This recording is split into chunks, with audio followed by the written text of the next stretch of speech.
que les funcions de l'anestesiòleg són moltes, som polivalents, estem a molts llocs de l'hospital, som un servei molt gran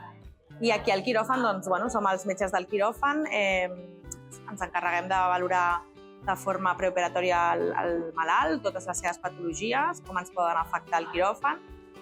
dormim els malalts i durant la cirurgia som els que estem pendents de que estiguin bé tota l'estona, amb la monitorització, vigilem el sagnat i vigilem la cirurgia en tot moment. Els despertem i també formem part del control postoperatori, sobretot el dolor agut postoperatori, doncs pautem tota la medicació,